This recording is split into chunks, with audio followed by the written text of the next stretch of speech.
Hello, this is Memphis Communiversity. Today we're doing AP Calculus free response questions. As you can see, I did not know how to spell the word calculus, so this doesn't bode super well, but we can still practice Taylor series.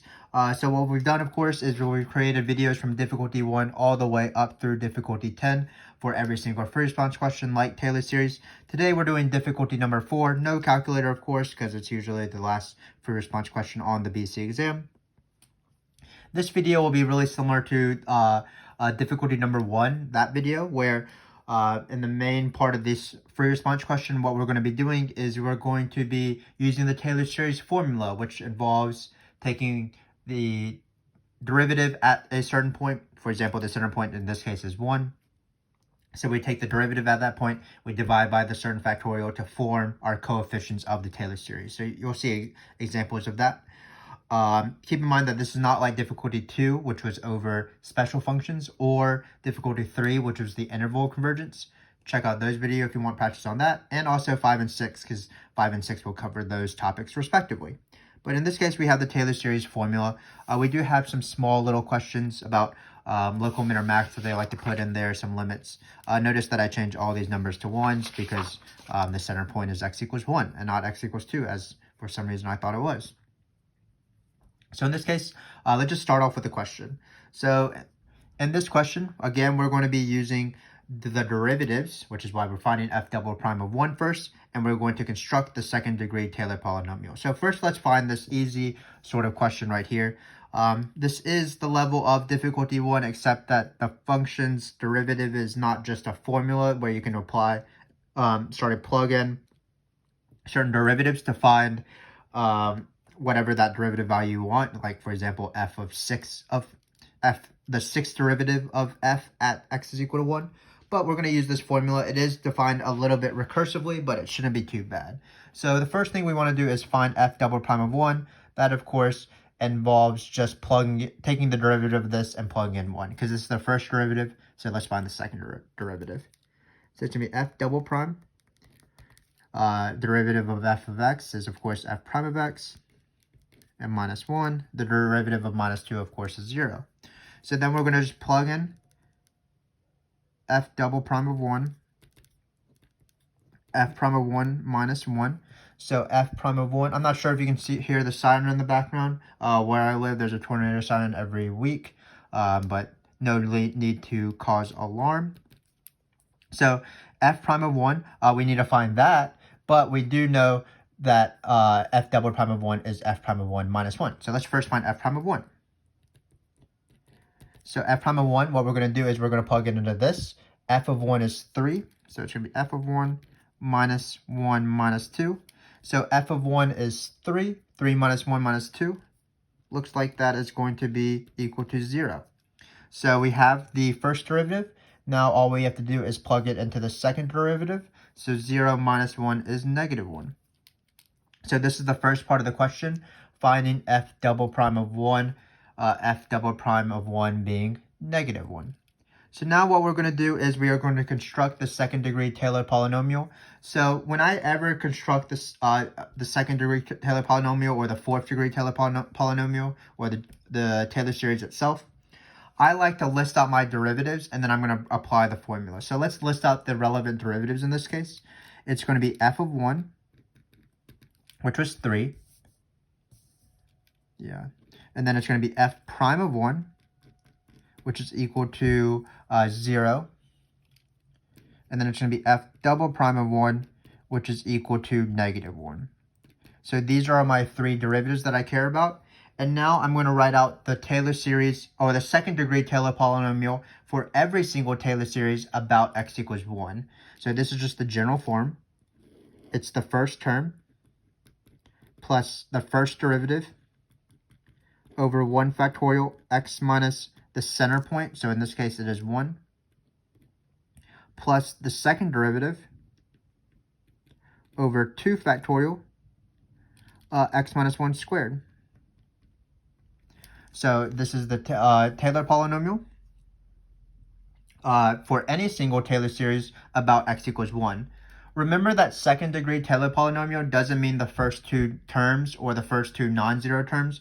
It is a polynomial, so what it is you look for this term with the to the second in this case, because it's second degree right here.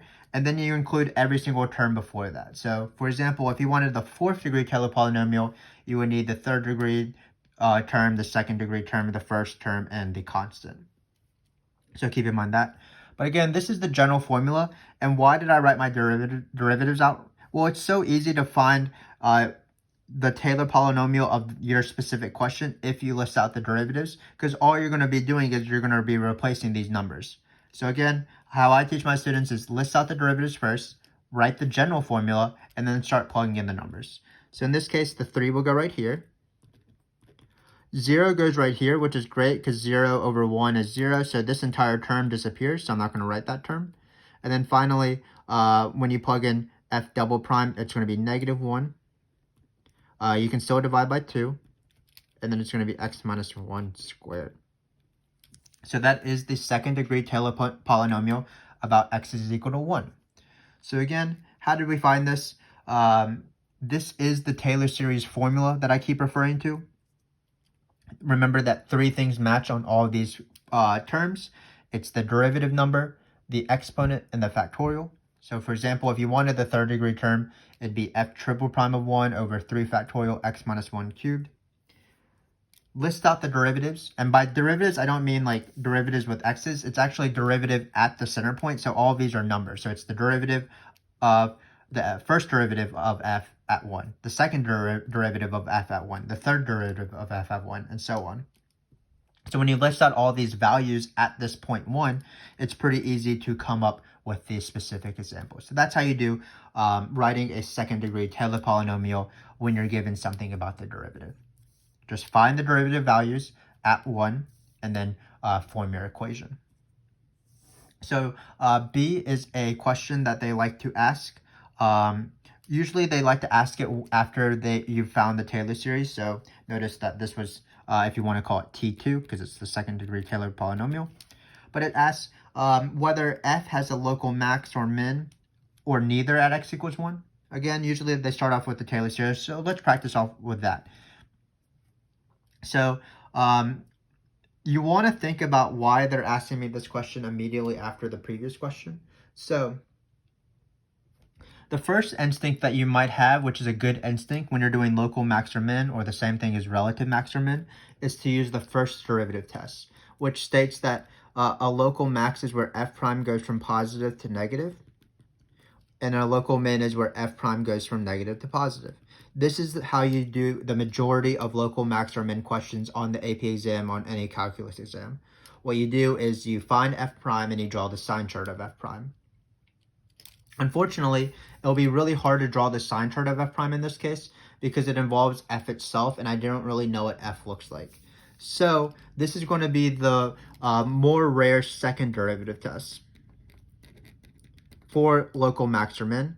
And when you do local max or min, especially on Taylor series questions, potentially also differential equation questions for the free response, that's when you employ the second derivative test, because you can't find where f prime goes from positive to negative or negative to positive because you can't draw a sign chart of f prime. So what it says is the second derivative test says if f prime of a number, so in this case 1, is equal to 0, and f double prime of 1 is positive, that's actually dealing with a min. So this is a real min, or a local min. Why that is the case? Well, if you have a horizontal tangent line, which is what this derivative being 0 means, and when your second derivative is positive, that means it's concave up, so it's going to be a real min. So same thing with real max, but reversed. If it's negative, maybe you can hear that car in the background, but he seems to be giving us some support here. F double prime being negative and f prime being 0 means you'll have a real max. These are arrows, by the way. They're not the best arrows I've ever drawn. So, again, it's a little bit confusing because the negative one goes with max and the positive goes with min, but it's all about concavity. And of course, this applies when you do a second derivative test on multiple choice questions, for example, or differential equation questions. So in this case, all we need to do is we need to find whether f prime of 1 is equal to 0 and then also whether f double prime is positive or negative. But we actually did that in the previous case. We would have f prime of 1, that's 0. F double prime of 1 is negative.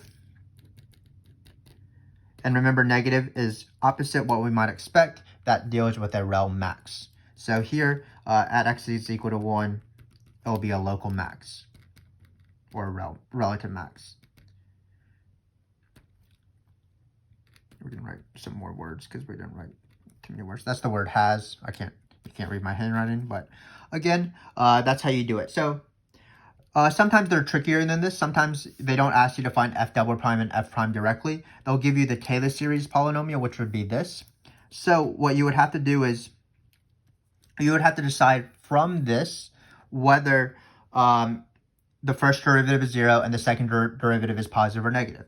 So notice that there's no x minus 1 term. So from this Taylor polynomial, I would automatically know that f prime of 1 equals 0. Finally, for f double prime of 1, I know that f double prime of 1 lives on this term. It's not exactly negative 1/2, but f double prime of 1 is used to find the coefficient. So if I wanted to, and if I were just reading this question without having done all my work here, and I was just looking at this Taylor polynomial, I can find f double prime of 1 because the coefficient of the second term is always, in every single Taylor series question, the second derivative over 2 factorial. So negative 1/2 would be equal to the second derivative over 2 factorial. So that's f double prime of 1 over 2 factorial. 2 factorial, of course, is 2. So I could isolate this and I would get f double prime as negative 1. So again, you could have done this question without having done all the work. You can just do it based off the Taylor series. There's no x minus 1 term, which is where the first derivative would leave. So that's why that one is 0.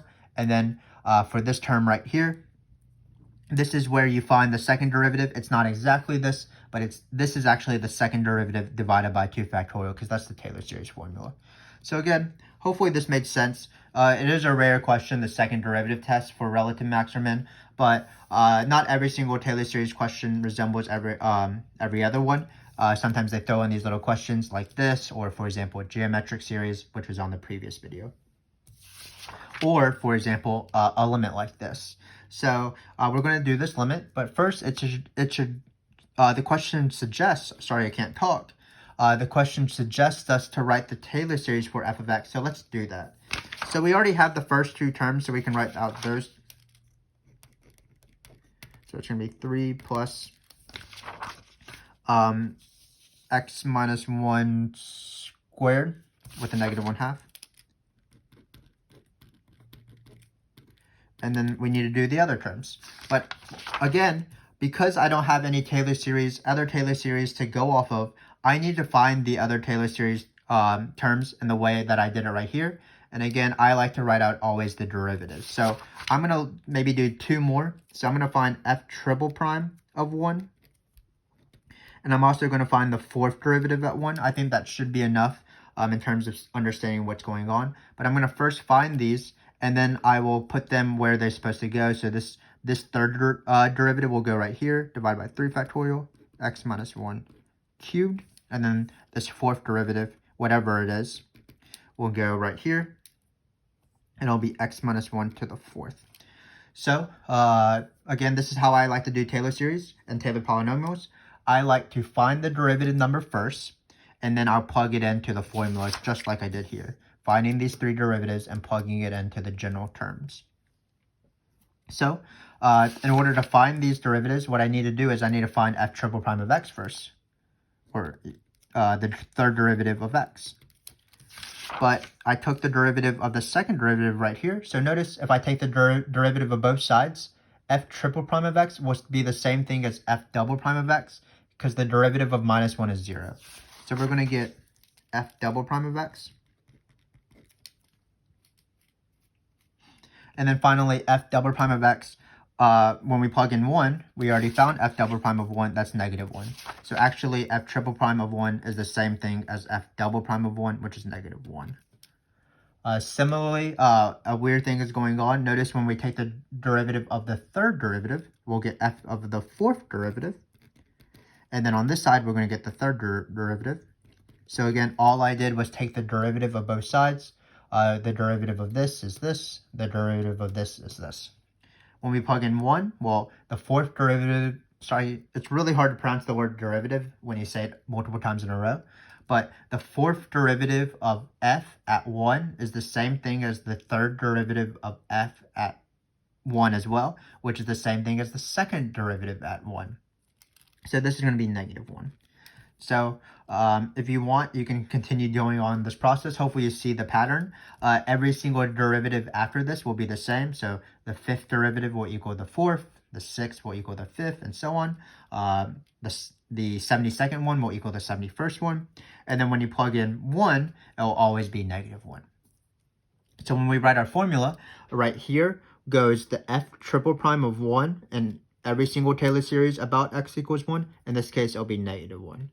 And similarly, in the formula in general, the fourth derivative of 1 goes right here when it's centered about x equals 1. Fourth derivative, 4 factorial, x minus 1 to the fourth, all matching the fours. But the fourth derivative of 1 is -1, so I can replace this with -1. So now I'm going to do the limit question. So usually they don't ask these questions combined. Usually they'll probably ask you to find the Taylor series first and then do this limit. But we're going to do it in anyway, sort of at the same time. So now we have the Taylor series. We're going to use this Taylor series to find this limit. And people are intimidated by these limits, but they're actually pretty easy. So we're going to write limit as x goes to 1. We are going to write this long fraction bar. And instead of f of x, I'm going to just replace it with all of this. Maybe 3 terms, because we really don't need this last term. So it's going to be 3 minus 1/2 x minus 1 squared minus, you can write 1/6 here because 3 factorial is 3 times 2. Just keep in mind that there is a negative here. X minus 1 cubed. And then we can write dots, ellipses. And we still have this -3. And then we're going to divide by x minus 1 squared. So basically for these limits, all you have to do is just cancel stuff out. As you'll see, notice that these 3's cancel each other out. So I can just mark those out. I'm not subtracting 3 off every single term. I'm just subtracting 3 once, which is great because it just kills off this first 3. This first 3, of course, was f of 1 equals 3 in the first part of the formula. And then when you divide by x minus 1 squared, you're going to divide each of these terms by x minus 1 squared. So this first term, these will cancel, and you'll be left with -1/2. Then you'll be left with -1/6. X minus 1 cubed over x minus 1 squared is x minus 1. If you wanted this fourth term, it would be -1/24 because 4 factorial is 24th. And then x minus 1 to the fourth over x minus 1 squared is x minus 1 squared because you subtract the exponents. But we can write dots. And you can see that we're almost done with the question. All we need to do is plug in 1. Where when we plug in 1, we can write that last term out. It'd be -1/24 x minus 1 squared. For this term right here, when we divide by x minus 1 squared. Notice that when you plug in 1 here, though, all the terms that are not the first term will go away because you're plugging in 1, that'll be 0. When you're plugging in 1, that'll be 0. So we're actually left with a nice number, -1/2. And this is how always the limits work in Taylor series questions. What you want to do is you want to replace f of x with whatever Taylor series either given or found. Then things will cancel very, very nicely. When you take out the 3's, for example, that's great because then everything is divisible by x minus 1 squared, and then you'll get a lot of this cancellation out. So in the end, when you plug in 1 at the very end, you're going to just end up with -1/2. If you want to see examples of this, we have a video called Taylor Series Miscellaneous Topics, I believe, that is separate from the difficulty 1 through 10 playlist. Hopefully it will be made by the time you see it or are watching this video. So if you want to check that out, you can practice some limit questions there. But right now, this is just how you do Taylor series.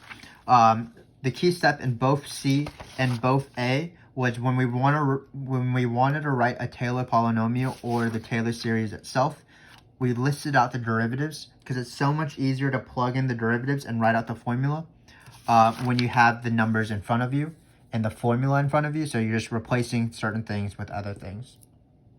So that's my general rule of thumb as I go through all of these free response questions that require the general formula for Taylor series. But for now, we have this one last question. Looks like we are finding an integral of this Taylor series. Not going to be too bad.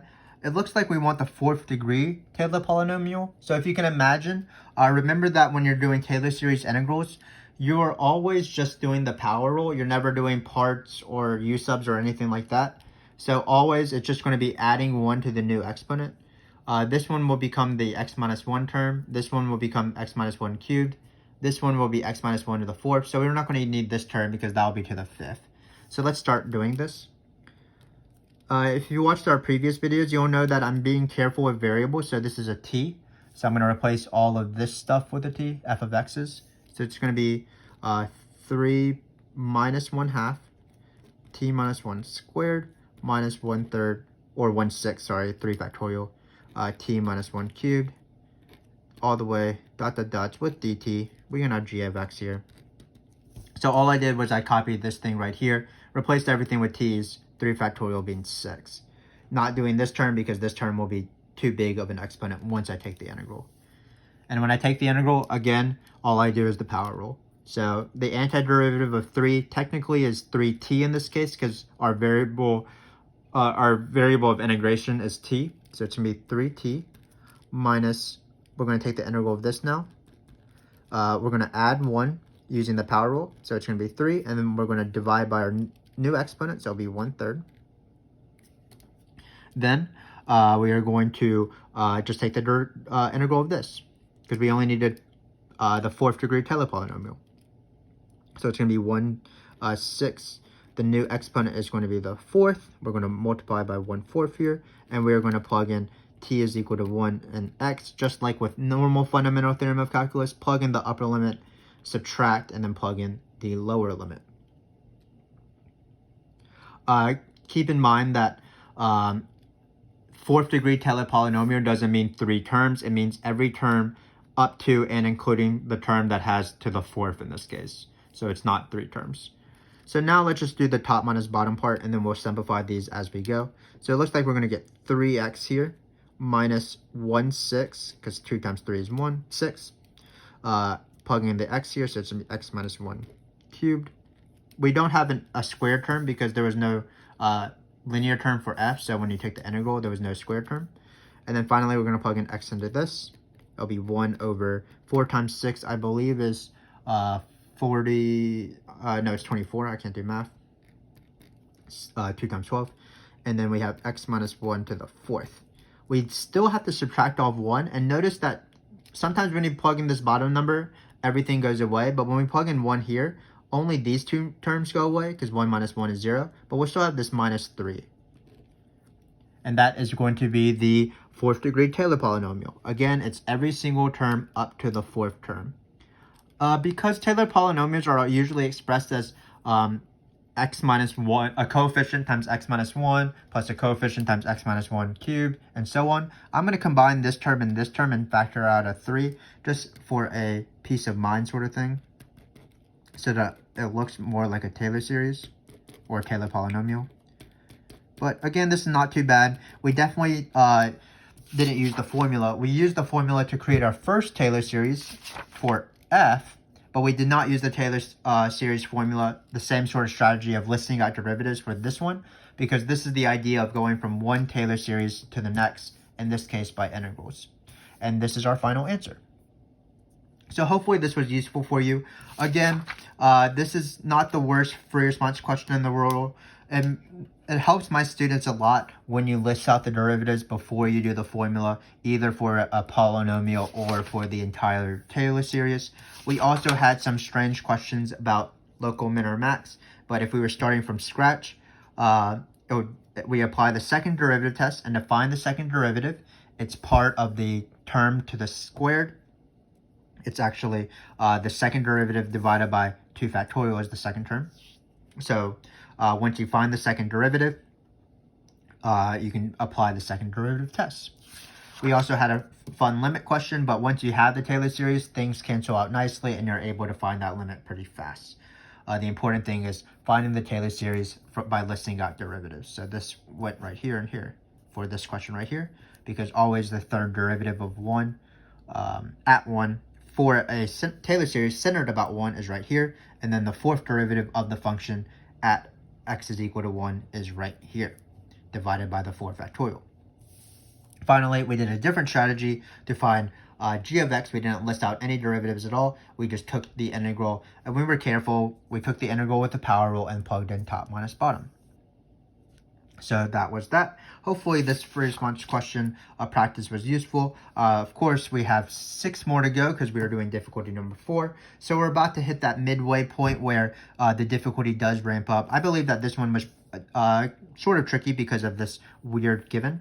But as you can tell, together, if we can work together, usually we achieve great things, which is, of course, the purpose of this entire channel on YouTube, is to sort of learn together and practice together so that we can even dominate some of the hard free response questions like Taylor series. So we hope to continue this journey with you as we practice harder and harder Taylor series questions. Thanks again for watching. We really do appreciate it. I hope to see you soon as we do difficulty number 5, which will be one of those special function free response questions like difficulty number 2.